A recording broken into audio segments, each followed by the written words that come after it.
Eh bien, mesdames, messieurs, merci d'avoir pris le rendez-vous de ce face-à-face. Le thème de ce jour, c'est bien le rôle des organisations de la société civile pour les élections, des élections apaisées. Pour en parler, nous avons invité pour vous dans ce studio sur face-à-face Souleymane Koto Yerima, ancien secrétaire général national de SOS Civisme Bénin. Souleymane Koto Yerima, bonjour. Bonjour, monsieur Agua. Bonjour, les amis téléspectateurs. Il n'a pas été facile de vous mettre, de mettre la main sur vous et merci quand même d'avoir pu nous trouver un créneau pour venir nous parler de ce thème sur ce plateau. Comment se porte la société civile? La société civile se porte très bien, puisqu'elle continue par œuvrer dans les domaines qui les concernent à la mise en œuvre d'un certain nombre d'activités qui vont permettre le plein épanouissement de chaque concitoyen béninois et béninoise. Donc, la société civile, pour ma part, se porte très bien et continue par œuvrer pour le développement du Bénin. On ne sent plus trop la société civile, dites-nous, sert-elle encore à quelque chose?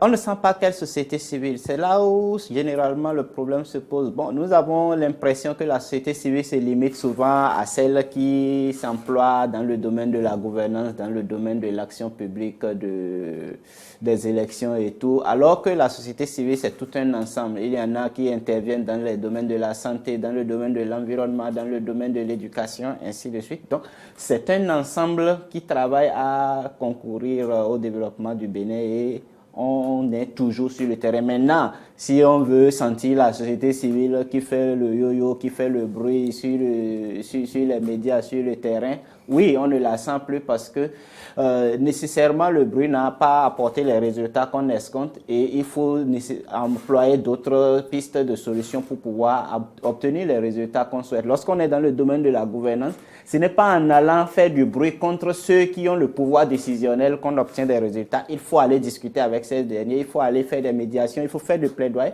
Parfois, le plaidoyer ne marche pas, il faut mettre de la pression à un haut niveau, donc ça peut amener à faire du bruit, mais ça n'apporte pas nécessairement. Il faut participer à des mercredis rouges.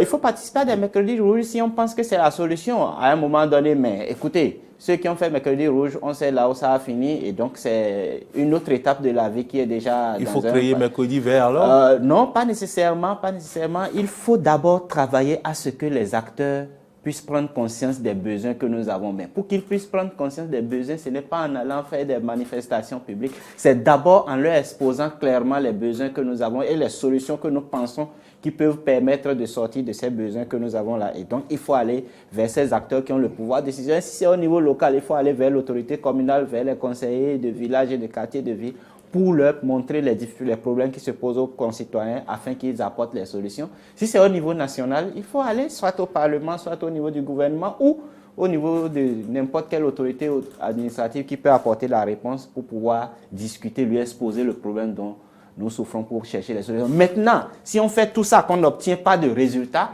il est normal que nous passions à une autre étape de la négociation. Qui serait en quoi? mettant la pression, en faisant un certain nombre d'actions de plaidoyer. lobbying. Et au-delà des actions de lobbying, peut-être on sera contraint à des moments donnés de faire des manifestations publiques, mais ce n'est que le dernier niveau qu'il faut souhaiter pour pouvoir obtenir les résultats que nous souhaitons. Souleymane Koto Yerima, nous sortons d'une élection qui a connu une période tumultueuse. Comment faire ou que faire maintenant pour avoir des élections prochaines apaisées? Il faut regretter ce que nous avons vécu en 2019 parce que de mémoire d'homme, nous n'avons pas connu d'aussi violente élection depuis que nous avons engagé le processus démocratique en 90. Et donc, il faut regretter tout ce que nous avons subi du fait des hommes. Du fait des hommes parce que c'est d'abord les hommes qui ont légiféré et c'est les hommes qui ont appliqué les tests qui ont conduit à tout ce que nous avons vécu là. Il faut souhaiter pour 2020 que nous ne vivions pas ce genre de situation. Mais pour que nous ne vivions pas ce genre de situation, il faut s'assurer déjà que le cadre législatif est bon. Parce que les élections commencent par là. Ce n'est pas au moment où on déclare... Est-ce que le cadre législatif est bon? Je ne pourrais pas vous le dire tout de suite, puisque vous voyez, depuis novembre que les lois ont été votées à la suite du dialogue politique, on n'a pas eu tous les tests qui ont été promulgués. Ce n'est que, je crois, la semaine dernière que les tests ont commencé par sortir progressivement. Et donc, il faut étudier ces tests-là pour voir véritablement ce qui a été voté. Ensuite, étudier au niveau de ces tests-là les éléments qui peuvent être source de conflit. Parce que si on n'identifie pas ces éléments, on ne peut pas prévenir les problèmes qu'on va rencontrer dans la mise en œuvre. Donc, il faut identifier les éléments sources de conflit, que ce soit dans le code électoral, dans la charte des partis politiques, puisqu'il peut y avoir des partis qui décident encore de se conformer à la nouvelle charte des partis politiques. Il peut y avoir des partis qui vont se créer d'ici à là et qui ont besoin d'avoir leur récépissé d'enregistrement. Donc, il faut vérifier qu'il n'y a pas encore des éléments qui peuvent poser des problèmes là. Aujourd'hui, nous avons une loi sur le financement des partis politiques, c'est vrai. Ça peut ne pas influencer les élections, mais il faut également l'étudier pour s'assurer que demain, le financement ne sera pas orienté vers une cible bien précise et que d'autres partis seront laissés en rade. Et donc, il faut étudier l'ensemble des textes pour s'assurer que nous n'avons pas encore des éléments plus compliqués que ce que nous avons eu en 2019 qui ont créé des problèmes et donc faire en sorte que s'il y a de ces éléments qui peuvent créer des conflits, qu'on puisse étudier ensemble les possibilités pour circonscrire ces conflits-là afin de les éviter. Et lorsque nous avons étudié maintenant les tests, il faut travailler sur les acteurs qui interviennent dans les processus électoraux. Est-ce que vous avez du temps pour faire tout ça avant mai? Aujourd'hui, nous avons à peu près 3-4 mois pour faire tout ce travail-là. Et ce n'est pas que c'est un individu qui le fait, c'est l'ensemble de la communauté, c'est l'ensemble de la population qui doit travailler à ce que nous ayons l'apaisement. Parce que tous autant que nous sommes des acteurs du processus électoral, que nous soyons citoyens, nous sommes des électeurs, que nous soyons acteurs politiques, nous sommes les principaux concernés et les principaux acteurs qui peuvent créer de la violence. Et donc, que nous soyons organisation de la société civile, nous avons le rôle de veille citoyenne que nous devons jouer. Et que nous soyons gouvernants au niveau du gouvernement, nous avons également notre partition à jouer parce que c'est nous qui mettons les ressources à disposition de l'ensemble des acteurs pour pouvoir mettre en œuvre le calendrier qui va être déroulé à partir de cet instant-là. Est-ce que les acteurs politiques se préoccupent de ces élections apaisées quand on sait qu'il y a encore des foyers de tension alors qu'on part aux élections? Quel rôle jouera alors la société civile dans ce sens? Aujourd'hui, il est clair qu'il y a de l'incertitude sur le comportement des acteurs politiques parce que la tension de 2019 est encore perceptible à divers égards au niveau des chapelles politiques. Et mieux, nous sommes aujourd'hui dans une période où de plus en plus nous notons une forte transhumance politique qui, pour nous, était conjuguée au passé avec les réformes, mais c'est de belles encore revenues sur la scène publique et on ne peut pas présager. Est-ce que cela traduit l'échec des réformes? En partie, je pense que c'est un échec des réformes parce qu'il fallait prévenir également cette transhumance-là. C'est l'une des choses à combattre dans le système partisan. Il ne faut pas que du jour au lendemain, des gens quittent des partis pour des intérêts égoïstes ou parce qu'ils cherchent de positionnement ça et là. Il faut travailler à ce que dans les prochaines réformes, nous puissions réguler également la transhumance au sein des partis politiques pour que nous puissions véritablement avoir ces partis politiques forts basés sur des idéologies. Parce que c'est aussi là, les réformes ont péché en 2018 et 2019.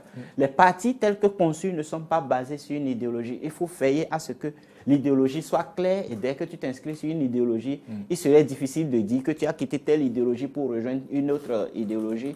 Ça va être, si les électeurs comprennent, ça va être mal perçu au sein de la population et ça va permettre progressivement de réguler. Maintenant, revenons au rôle que jouera la société civile au rôle que devra jouer la société civile. Le rôle sera le même que ce que nous avons joué par le passé, quitte à ce que les acteurs politiques nous écoutent.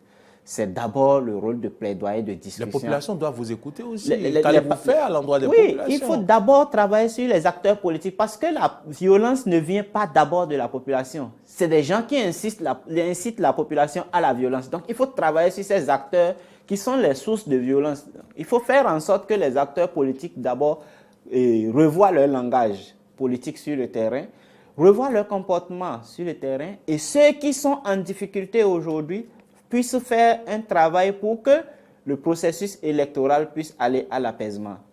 Lorsque nous prenons le contexte actuel, nous avons des partis qui sont d'obédience de la mouvance présidentielle et d'autres qui sont de l'opposition. Aujourd'hui, quand nous faisons le point, les partis d'opposition ne sont pas nombreux.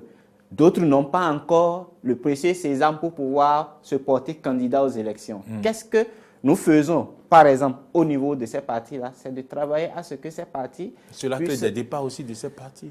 Oui, ça crée des débats, puisqu'il y a des gens qui ont des ambitions, qui nourrissent des ambitions depuis des années, qui ont travaillé autour de ces ambitions-là, mais qui voient ces ambitions noyées du fait de l'absence de l'autorisation officielle d'existence de ces partis-là. Donc, ils se cherchent.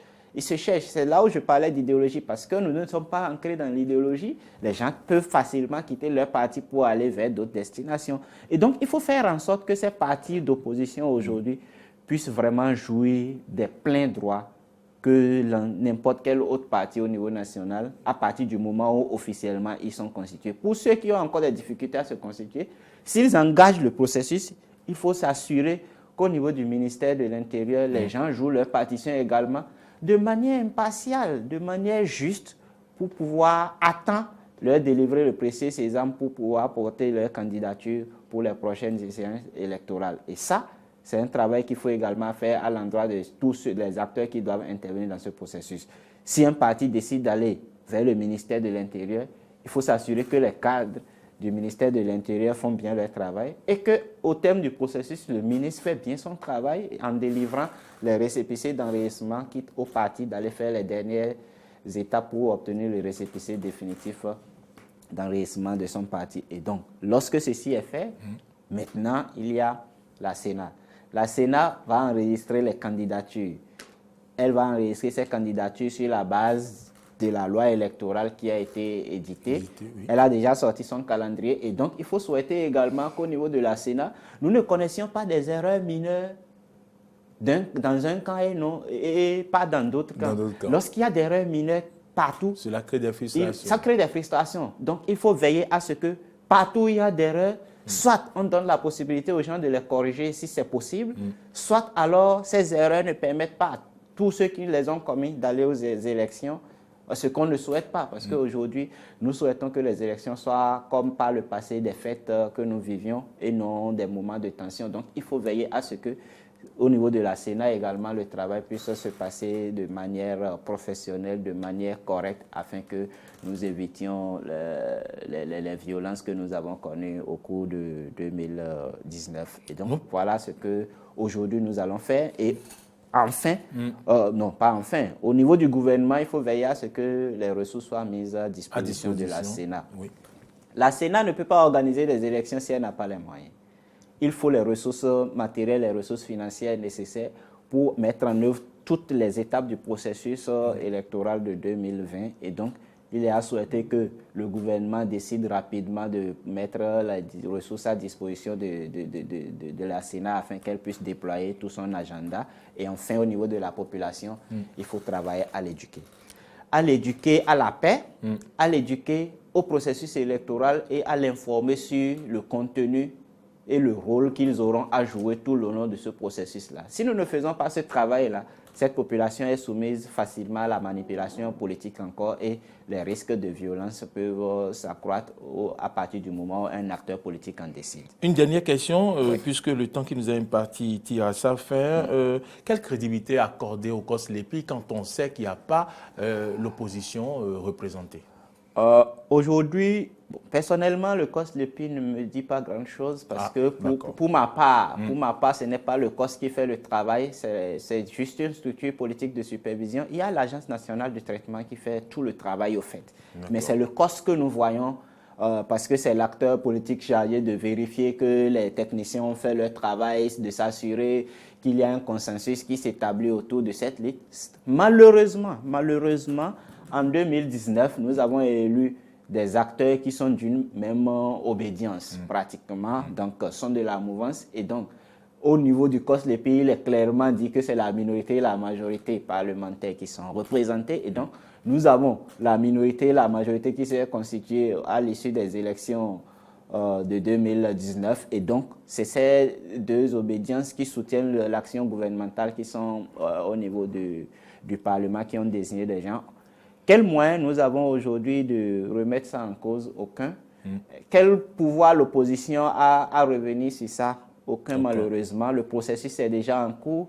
le COS a connu beaucoup de retard et aujourd'hui, c'est un nouveau calendrier qui se déploie. La liste qui devrait être disponible le 15 janvier ne sera remise à la Sénat que le 16 mars. Et donc, ça fait banalement 3 mois ou 2 mois de retard que nous accusons.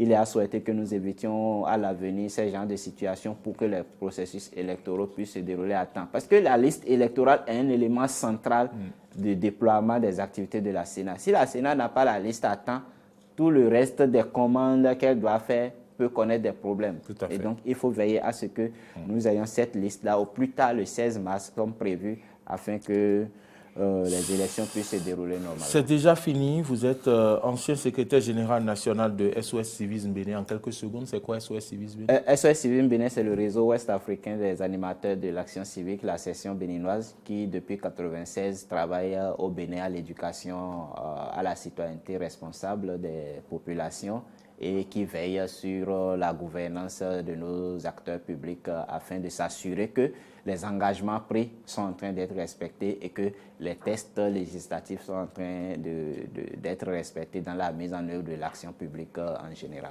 Suleiman Koto Yerima, merci. Merci beaucoup, M. Agua. Merci d'être venu opiner sur le thème, le rôle des organisations de la société civile pour des élections apaisées. Et vous êtes ancien secrétaire général national de SOS Civisme Bénin. J'espère que vous avez eu du plaisir à le suivre, à l'écouter.